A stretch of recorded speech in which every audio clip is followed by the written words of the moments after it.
Welcome to the Hispanic Serving Institution STEM Hub Summer Webinar Series. We would like to take a few minutes to welcome you and to introduce ourselves. I am Martha Desmond. I am Delia Valles. We are both STEM faculty at New Mexico State University and on the STEM Hub leadership team. We hope you find this webinar series helpful in your pursuit of NSF funding. Thank you. So without any further ado, it gives me great pleasure today to introduce our speaker, Dr. Ellen Carpenter. Dr. Carpenter is the Program Director for the National Science Foundation Hispanic Serving Institutions Program. She has been at NSF for 4 years. Prior to this, Dr. Carpenter was a faculty member at UCLA for 20 years, where she chaired the undergraduate program in neuroscience. At NSF, she works on a variety of education-related programs, including serving as lead for the Improving Undergraduate STEM Education I-Use program, and she has also been one of the founding members of the Hispanic Serving Institutions program. Today, Dr. Carpenter is going to speak with us specifically on the National Science Foundation's Hispanic Serving Institution grant submission that's coming up in September. Dr. Carpenter, welcome, and thank you so much for being with us today. Thanks very much. It's very nice to be here, and I appreciate the invitation to join all of you today. I'm going to start sharing my screen, and we'll see if we can get the slides up here.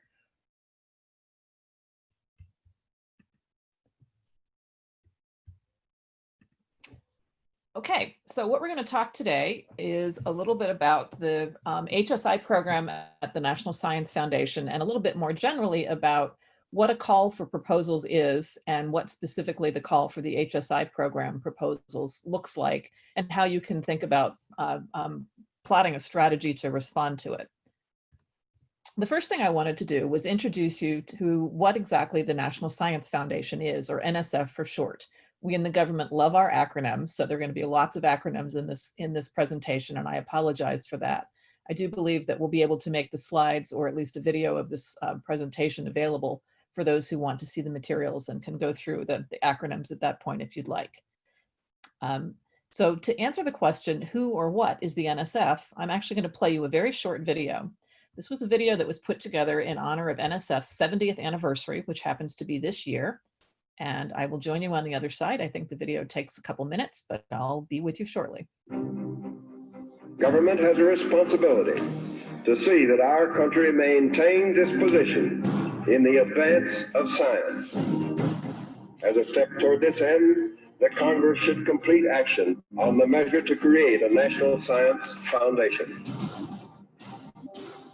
For 70 years, NSF investments in people and places have helped build the backbone of America's scientific enterprise.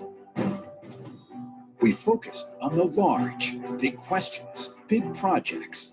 It means taking risks, staying the course, because game-changing breakthroughs don't come quickly. We have seen what we thought was unseeable. We focus on the small, where a single piece of new knowledge can advance an entire field or save a life.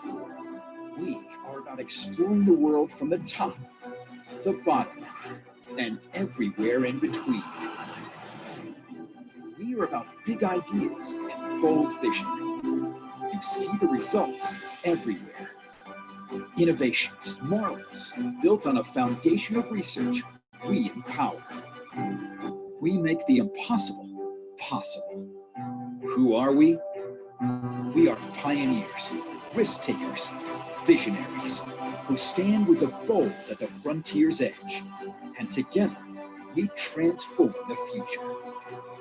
We are the National Science Foundation, and this is where discoveries and discoverers begin.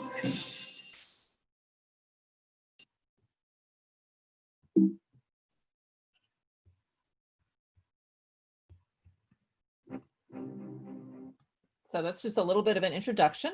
As I mentioned, this is NSF's 70th anniversary. So we've been in existence since 1950, and we are open for business. So even in this era of almost 100% telework, NSF is still open for business and is fully operational. we fund all fields of science and engineering. And so we have a number of what we call research and research associated directorates and a directorate that focuses specifically on education. So the directorates are all listed here. They focus on discipline areas such as biological sciences, computer science, geoscience, social and behavioral and economic sciences, math and physical sciences, engineering, and all of the scientific fields that you can think of, as well as the Education and Human Resources Directorate, which is the directorate that houses my work, as well as the HSI program that we'll be talking about specifically today.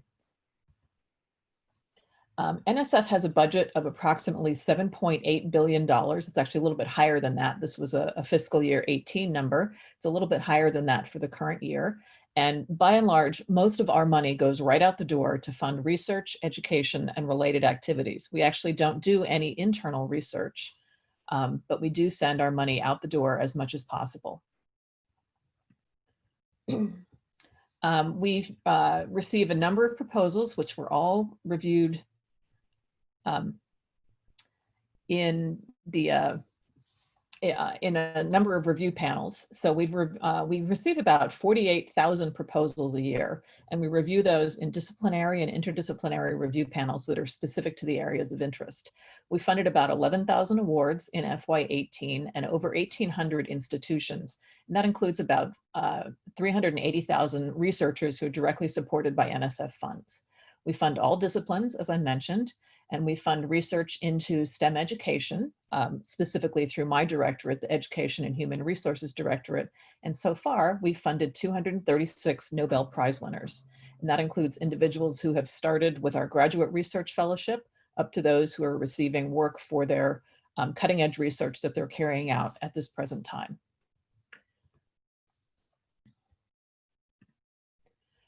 We support the largest fraction of basic research in a number of different fields.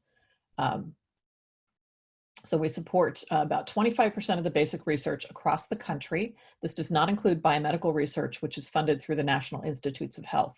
But we support the majority of social science and psychology research, for example, research into environmental sciences, biology, and computer science directly through grant funds made either through fellowship grants to individual students or through research funds granted to individuals. I'm seeing a number of chats that let me know I am not sharing my screen, although my screen itself says that I am sharing the screen. I'm going to stop it and try to start again and see if that solves the problem.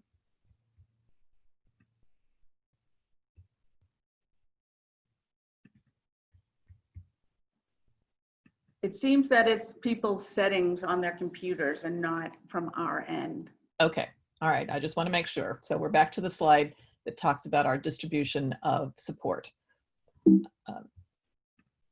Okay, the NSF itself, as I mentioned, is organized into a series of research and research associated directorates, as well as to the Directorate for Education and Human Resources. We have a director. On this slide, it's pictured as Dr. France Cordova. I should actually say her tenure has just ended, and we are in the process of appointing a new director. Unfortunately, that can't happen while Congress is not in session, but as soon as Congress is able to meet, we hope that a new director will be appointed. Below that, we have the 7 directorates. 6 of them are research related and 1 is education related. The one that I'm, again, part of is the Education and Human Resources Directorate, EHR for short.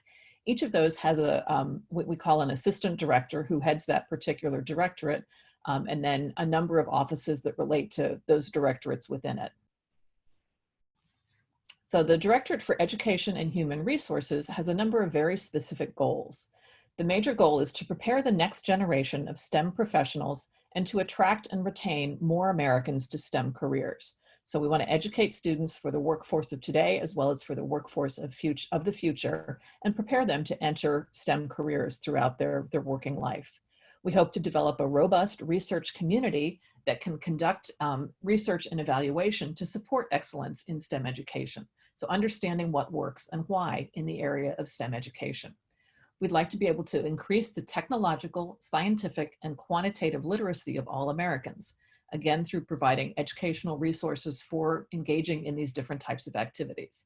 And again, notice this says for all Americans, so we focus on K through gray, basically. We're interested in folks at every level. Some of this can be directly through classrooms at the K through 12 level or the undergraduate and graduate levels, as well as through things like museum exhibitions that are open to all Americans, no matter their age.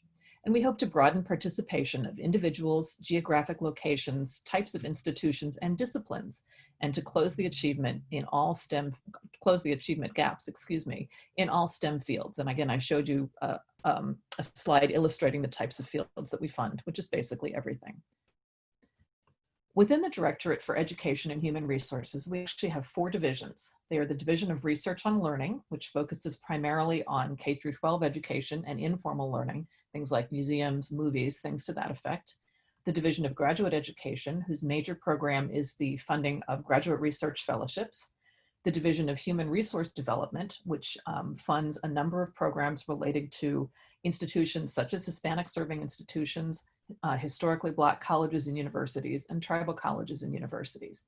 And then the Division of Undergraduate Education, or DUE for short, which is my home, which funds a number of programs relating to undergraduate education. The HSI program that has funded the Resource Hub, as well as the one that has released the solicitation for the HSI program, is actually jointly funded by 2 divisions, or jointly managed by 2 divisions. They are the Division of Undergraduate Education and the Division of Human Resources Development. Both of these divisions have very parallel missions, usually slightly different populations that we're working with, but the HSI program bridged the missions of both of those divisions. And so it was, as the program was organized, it seemed appropriate to house it across those 2 divisions. Within the Division of Undergraduate Education, our programs are intended to strengthen STEM education at 2-year and 4-year colleges by improving curricula, instruction, laboratories, infrastructure, assessment, a number of other things. Basically, we want to improve STEM education and the environment in which it happens. The Division of Human Resource Development, or HRD, supports and promotes activities to strengthen STEM education for underserved communities. And that includes economically underserved and communities in which students and people who work with them are from underserved backgrounds, to broaden participation in the workforce and to add to our knowledge base about programs of inclusion. So the HSI program has a number of specific goals, specifically for the Hispanic Serving Institutions program. The major goals are to build capacity in undergraduate STEM education at HSIs that typically do not receive high levels of NSF grant funding. We also hope to increase the retention and graduation rates of students pursuing both associate or baccalaureate degrees in STEM fields at these institutions. There is a website associated with the program that is maintained on the NSF website that has additional information, and the web link is listed at the bottom of this slide. So the program itself actually arose through an act of Congress, through several different pieces of legislation. The program was dictated by the Consolidated Appropriations Act of 2017, as well as the American Innovation and Competitiveness Act, which is Public Law 114-329.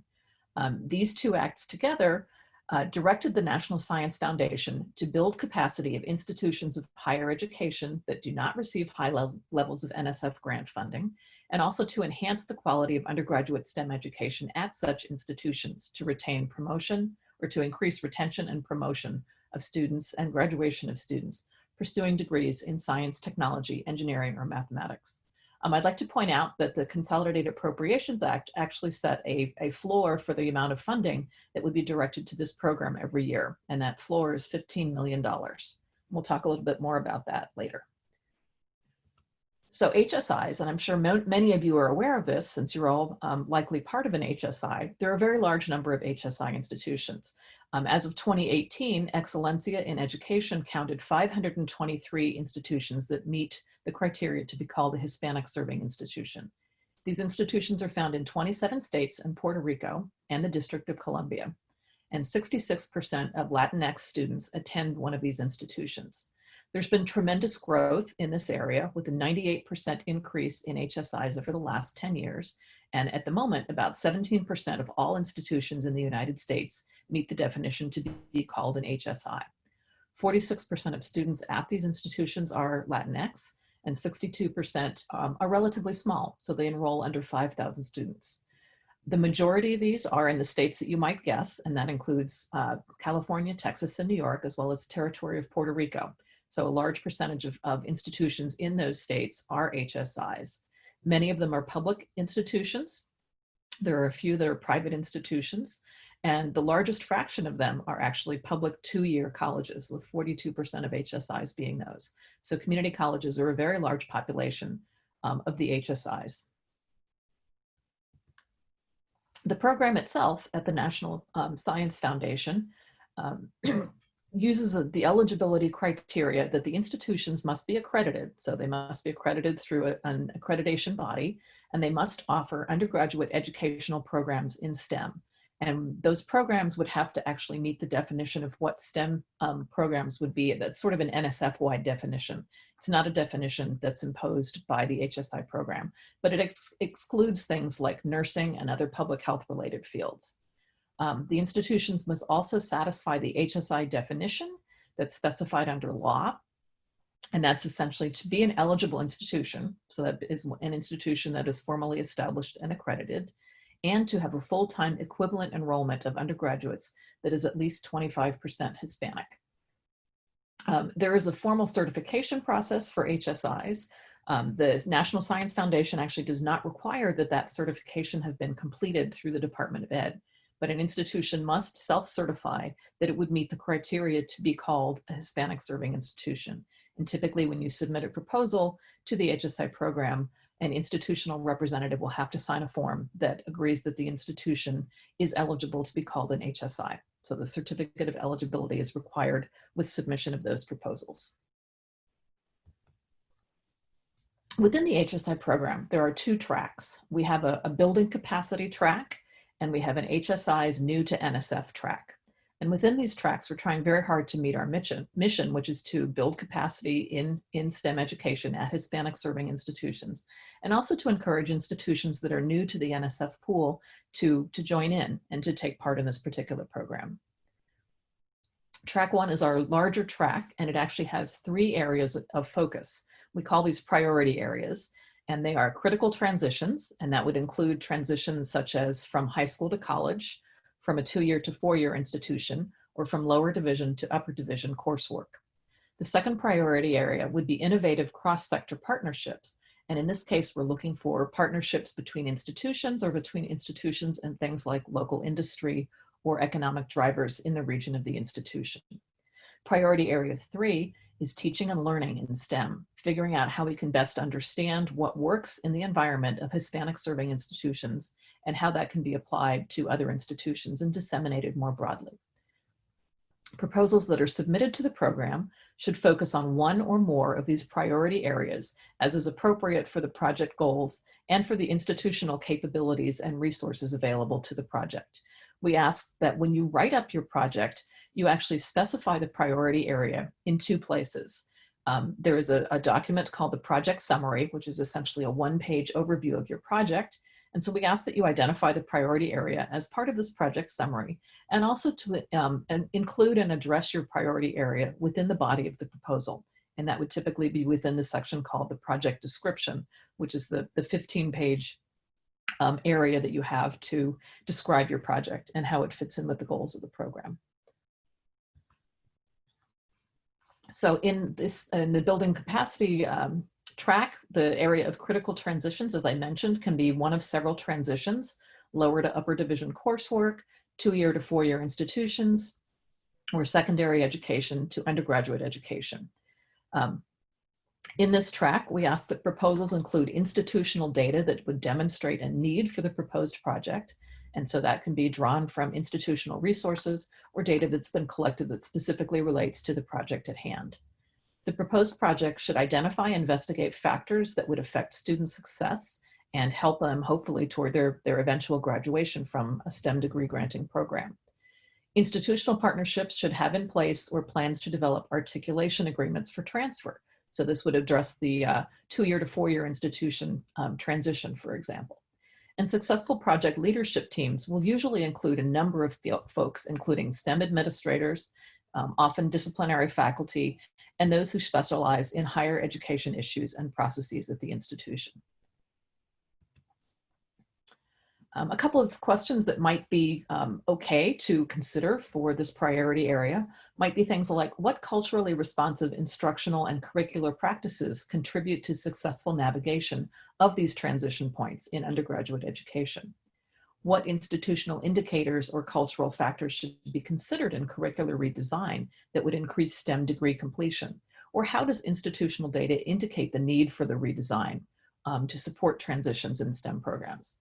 These are just sort of sample questions that you can think about, and we certainly don't limit projects within this priority area to these particular questions, but they may be some helpful things in helping you guide your thinking about how you might structure a proposal to address this particular priority area.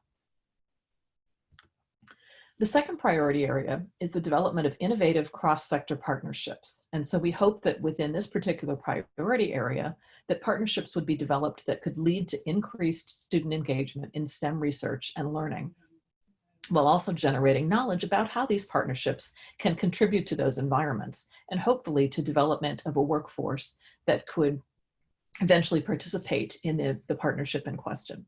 So the partners can include a variety of things. They could be industrial partners, government institutions or organizations, and that can be local government, state government, national government entities, things like that. Academic institutions, nonprofit organizations, things like museums and libraries might fall into that particular category, and local communities and their organizational structures. We hope that projects will prepare students for future STEM careers by increasing access to professional development opportunities. And these may be hands-on activities, for example, through internships at a particular local industry nearby to the institution. We hope that the projects would also provide opportunities for faculty engagement in interdisciplinary and cross-sector STEM research. And it can be thought of as an opportunity for the faculty to be able to engage with these partners to help develop both things that will benefit the students and things that will benefit the faculty over the long term. We think that the projects should inform best practices for STEM workforce development in higher education. So how are these going to contribute to improving STEM teaching and learning for the students involved? And a couple of questions that you might think about. Again, we certainly don't limit you to these types of questions, but here are a couple of ideas.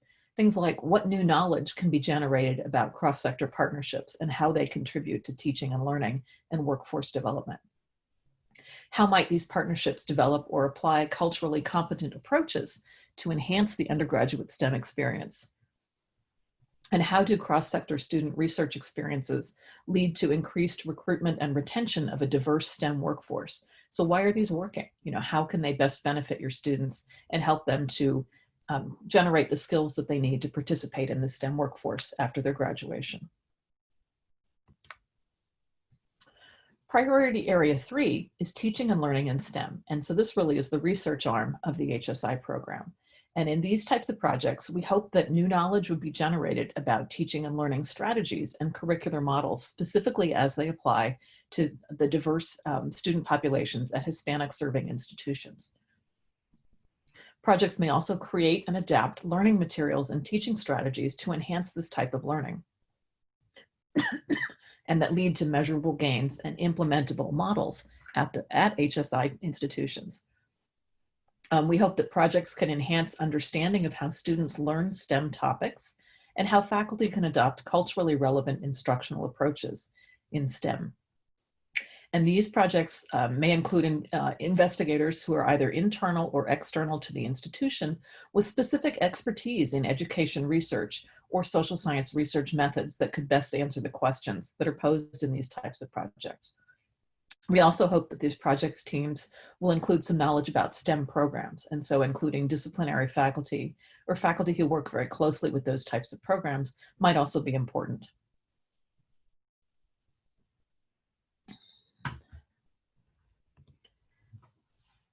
Some types of questions that you might think about in addressing this particular priority area are, how does training in implicit bias or cultural competence contribute to teaching effectiveness of faculty and staff, to student sense of belonging and learning, or to the institutional culture at all levels? And I want to point out specifically relating to this particular question that the emphasis doesn't necessarily have to be directly on the students. An emphasis on faculty and providing faculty professional development would certainly have an indirect effect on the students, although the efforts of the project may not be directly dedicated to the students themselves, but to the faculty instead. So questions about kinds of faculty development that lead to increased use of innovative, culturally relevant, and evidence-based teaching approaches could also be addressed under this priority area. And what aspects of faculty development can help lead to better student engagement, learning, and degree attainment. Questions might also be asked about teaching support, such as undergraduate or graduate teaching assistants, or different types of mentoring or learning assistants, and how these individuals and groups contribute to better student learning and engagement and degree attainment at Hispanic serving institutions. And again, these are not meant to be limiting. These are just meant to be some ideas that you might think about as you start to think about and craft a proposal. So those are all within track 1. Track 2 is a track in which we are specifically trying to encourage institutions that are new to NSF.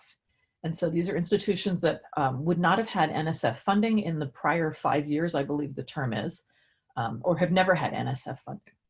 And by bringing these institutions in the fold, we're hoping to build capacity in STEM education at these institutions. So to help introduce them to the resources that NSF can provide, and also to help them think about some of the questions that might guide how STEM education is happening at their institution and at other similar institutions. We hope that these awards could stimulate implementation, adaptation, or innovation in one of the 3 priority areas, one or more of the 3 priority areas as identified for track 1. We hope that the projects will develop evidence-based innovative models that can address retention and graduation rates of students pursuing their STEM degrees, either at the associate or baccalaureate level. And in the project description itself, we ask that new knowledge, the anticipated knowledge, be described. So what is the project expecting to learn? What will we be able to get from this project that will be novel and creative and help lead to better education at HSIs? It's also expected that this might be sort of a starter program for institutions that have not had prior NSF awards, but might like to think about that a little bit more in the future. By starting with a track 2 level award, that gives you enough money to get a project started, to collect some initial data, and hopefully to expand that project into a larger idea or a larger proposal for some of the other tracks. And that includes track 1 or other NSF programs as well. The HSI program solicitation also supports conferences. And so we'll take proposals for conferences pretty much at any time throughout the year, although they have to be submitted following consultation with a program officer in the HSI program. So proposals for conferences we would hope would address critical challenges in undergraduate STEM education. And as I mentioned, they can be submitted at any time throughout the calendar or fiscal year. We encourage conference proposals to address increasing diversity of institutions and faculty participating in the HSI program.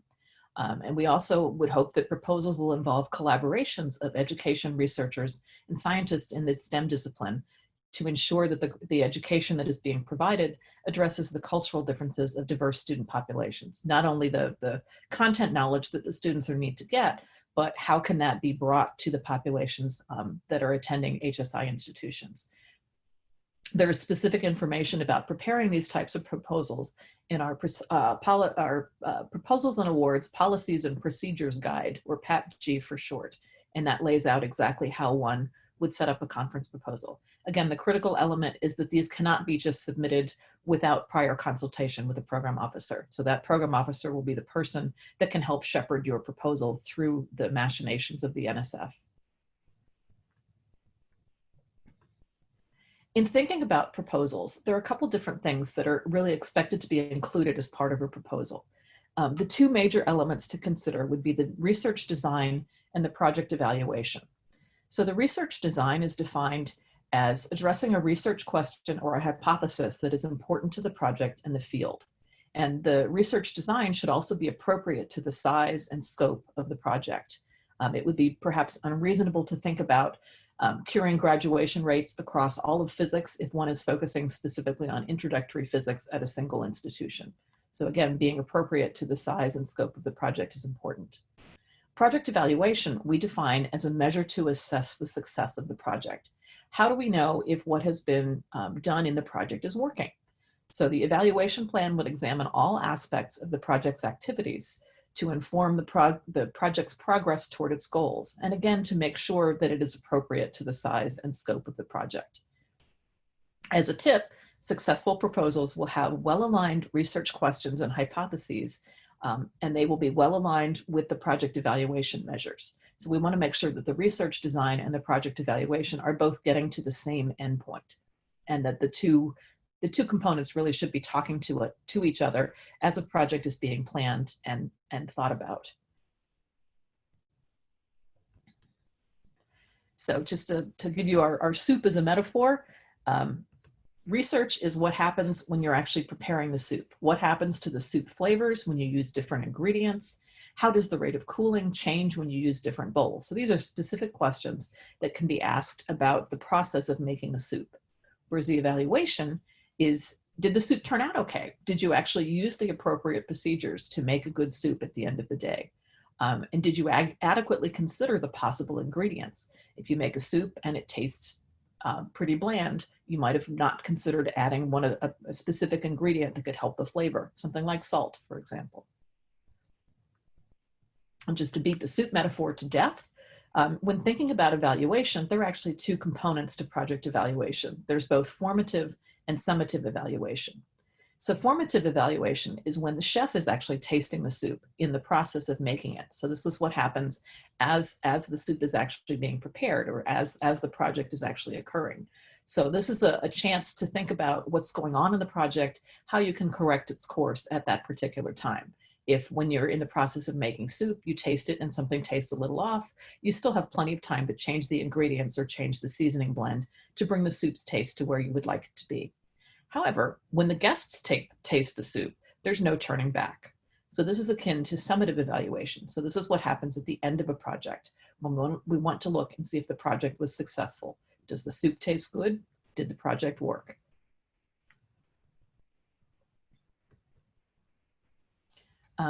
One of the components of HSI program applications is letters of commitment from institutions that will be involved, institutions or partners that will be involved in the project. So these are actually a critically important part of the application that you might think about submitting. These letters will document what is being committed that is of significance to the project, and they will demonstrate commitment by those project partners that you're going to be working with. Letters that merely endorse the project or offer non-specific support for project activities really aren't going to be very helpful in the review of the project. And so it would be probably very to your benefit to really encourage the letter writers that you're working with to think about writing a letter that really demonstrates what their commitment is to the project, what part they will play. The one thing I should say is that in writing letters of commitment, they actually should not contain a lot of information that's not already present in the form of the project description. And that's spelled out for you in the PAPG guide that really says that these letters should not supersede what's provided in the project description, although they can certainly expand a little bit on it and include information that's relevant to the particular commitment that this partner is making. I wanted to spend just a little bit of time going through the anatomy of a program solicitation. So we've talked a lot about the current Hispanic Serving Institutions program solicitation, which actually goes by the solicitation number of 19-540. So if you're looking for this solicitation, it's very simple. All you need to do is ask Mr. Google, and if you type in NSF 19-540, it will take you right to the HSI program solicitation. So program solicitations are written from the NSF to try to encourage submission of projects that we hope will lead to certain outcomes. And so I'm going to walk you a little bit through what exactly one of these program solicitations looks like.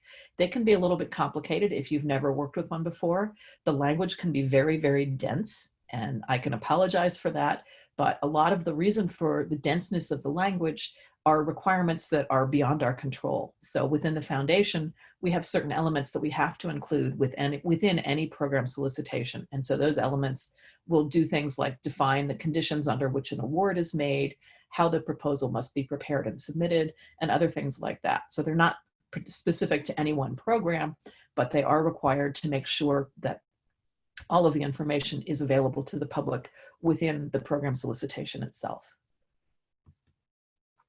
So this is what the front page of the program solicitation would look like if you went to Mr. Google and asked for it. So it gives you the solicitation number. It actually gives you a little bit of history, because in this case, it's a solicitation that was issued in fiscal year 19, and it actually replaces a prior solicitation that was released in fiscal year 18. And if the 19-year program solicitation is replaced, it would have the first two digits would reflect the fiscal year in which that program solicitation was released. The front page, the very top of the program solicitation, contains some critical pieces of information. It tells you which directorate and which divisions are sponsoring the program. And as I mentioned, the HSI program is sponsored by the Directorate for Education and Human Resources, by both the Human Resource Development and Undergraduate Education divisions. It also provides you with the full proposal deadline information. And so in FY19, we had two deadlines. We had a March deadline and a September deadline. And then the third line here, it's third Wednesday in September, annually thereafter. So as long as the solicitation is in force, that deadline will be the third Wednesday in September. And for this year, that happens to be September 16th, 2020. The next part of the program solicitation actually gives you some important information and revision notes. So these are places in which you'll find some critical information about who is eligible, for example, and also some spelling out of changes from a prior solicitation. So as we release new solicitations, they do change from time to time. So it's probably to your benefit to check in on the NSF website every once in a while and just make sure that the solicitation has not been updated. You know, people can get very vested in a project that they spend a lot of time and effort working on, only to find out when they actually go to submit it that the solicitation that they were addressing is no longer in force. And so a new solicitation has come in and superseded the prior solicitation. I should say also that the second we release a new solicitation, any prior solicitation is no longer valid. And so you are no longer able to submit proposals to an older solicitation when a new one is released. Okay, one of the questions that we get a lot is when you're looking at institutions that are part of larger systems, how do we consider whether an institution is eligible to submit an HSI application? And that partly is because we limit submissions right now to a single one per deadline from any institution, particularly for track one. So if you're submitting to track one, the building capacity, your institution is only allowed a single submission. Track two has no limits like that. So the question about whether you are eligible to submit if you're part of a larger system really comes down to whether your piece of that system is considered separate for proposal submission, if it's geographically separate from other campuses, and if it has its own chief academic officer, so a provost, a president, whatever you would call it at your particular campus. This important information section also gives you a little bit of information about the HSI certification form, which has to be included as part of an HSI application, and it must be signed by an authorized organizational representative. It should be included as a supplementary document with the proposal. And there's a specific section within our submission system that allows you to insert those supplementary documents. The next part of a program solicitation would be the summary of program requirements. And this includes usually a short synopsis of the program. So it's a couple of paragraphs long, but it gives you the highlights of the program. And you can see in the synopsis in the existing solicitation, we talk about the track one building capacity, which funds projects up to $2.5 million for up to 5 years and is open to all eligible institutions with the 3 priority areas that we've already discussed, as well as the track two, which funds projects up to $300,000 for up to 3 years. And again, is open only to those institutions that have not received prior NSF funding or have not received NSF funding in the 5 years preceding the proposal deadline. A really important section is who to contact if you have questions. So within the solicitation, the cognizant program officers are always listed. And right now we have 2 program directors who lead the program. They are Erica Camacho, who's actually part of the HRD division, and Michelle Camacho, unrelated, but part of the DUE, or Division of Undergraduate Education. So we have 2 co-leads, one with each of the divisions, and those are the individuals that you should contact first if you have specific questions about a proposal, your institutional eligibility, or a project that you might like to think about putting together for the HSI program. Within the solicitation, we provide you with some information about how much money we might have available and how many awards we would estimate making. As I mentioned, we always have a floor. And so the floor has been $15 million. I should say that in the last couple of rounds, we've gone from $15 million to upwards of $30 million. We've ended up having some extra money funneled into this program each year, which has made us able to award far more awards than we thought we would initially be able to. But as stated in the solicitation, it actually gives you the floor and gives you the estimated number of awards that we would hope to make with that particular amount of money. You'll also notice that there's a little bit of a discrepancy here where the last line of this particular section says that NSF anticipates that approximately 15 million will be available for in FY19 to fund new awards for track 1 and track 2. We would expect to fund about 13 million in total. That's because we often have things that will take up some of the budget, and that includes costs for running the panels. It includes some other administrative costs related to running the program. And in some cases, it includes costs for institutions that are carrying grants over a number of years. In most cases, we make the award in a single fiscal year, but in some years, we actually make it to span several fiscal years. So some money will come from a particular fiscal year and additional money will come from another fiscal year. And so we save out a little bit of our money so we can make those financial commitments to awards that were made in prior years. The solicitation tells you very specifically who's eligible to submit proposals. And we've talked about, what an eligible institution actually is, but here it is spelled out within the solicitation. It also tells you who has to serve as the principal investigator. And for this particular program, the principal investigator must be employed by the eligible institution. So they have to work at the HSI that is submitting the proposal. And there is a limit for track 1. An institution can submit only a single proposal, while for track 2, there are no restrictions or limitations. And this is the summary of the table of contents for the rest of the solicitation, which in some cases can go on for quite a number of pages. I just want to point out a couple things. What the program itself puts together are the sections that are highlighted here in red. So the HSI program specifically writes the program description and the eligibility information. They define the eligibility information for the program, and they also help to write the award conditions for the particular program. And in this case, we have some award conditions relating primarily to using Creative Commons licenses for things like software that is developed as part of a proposal. So all of that is spelled out in the solicitation.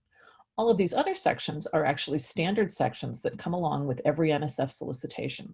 So this is language that comes from our internal systems that defines how the proposal should be prepared, how the budget should be put together, the due dates as they're established within our proposal submission system, and what the processing and review procedures are. So there's a lot of information in this solicitation. Some of it is very specific to the program itself, and some of it is more general to the general workings of NSF. But you're certainly welcome to read through the entire solicitation, and we actually encourage you to read it very carefully before you put together a proposal. And then once you've read it through very carefully, you can start to craft how your ideas might best fit into this particular program. And as I mentioned, solicitations are only good while they are posted, and they have the ability to be superseded at any time as a new solicitation is put up. So as you're preparing your projects and thinking about your ideas, it really is to your best interest to check back to our website every once in a while and make sure that the solicitation hasn't been updated or changed or modified, because that could actually affect how you're going to be thinking about your project and how you put it together. And for informational sakes, here's some resources that are available to you. The solicitation itself is available on our website. As I mentioned, if you Google NSF 19-540, it'll take you right to it.